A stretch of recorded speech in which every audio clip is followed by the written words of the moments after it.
Let's see. Describe the steps that have been used to transform logo A into logo B.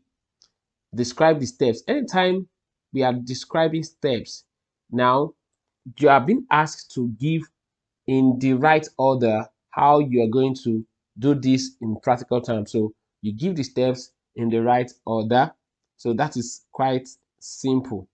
That's quite simple. So what you do is whenever you want to create this from this, let's say you have this originally. So the first thing you do using um a word processor is you click on this image or logo first. So that is one mark. If you can write that, you can see we have 4 marks. So if you can write that, you can say click on the shape or logo A. You understand? So that's why you need to label it A. Okay. Then after clicking on it, there are so many things you can do.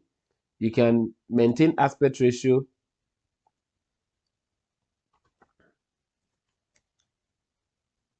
And then change the corner.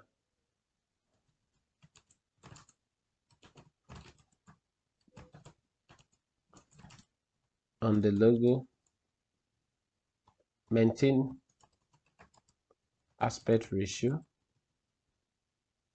Okay.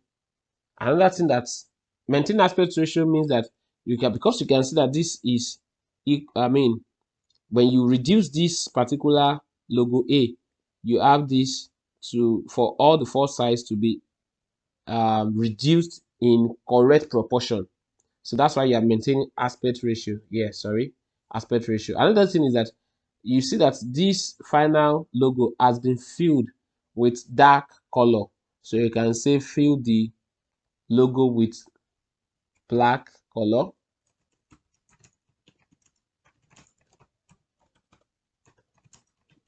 So that you can have something like that.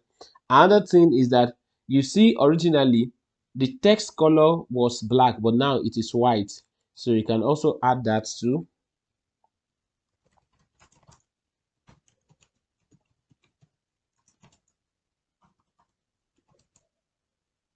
To white. All right, you can do that. You can, what else was done to it? If you look at the train logo inside the main logo is reduced. So you can also say that, can say reduce the height and weight of the train. Height and width of the train.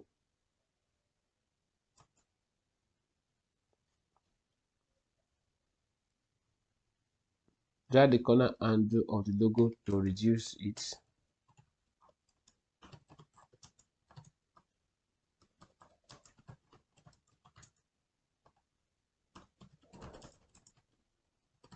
Okay, I think that also works.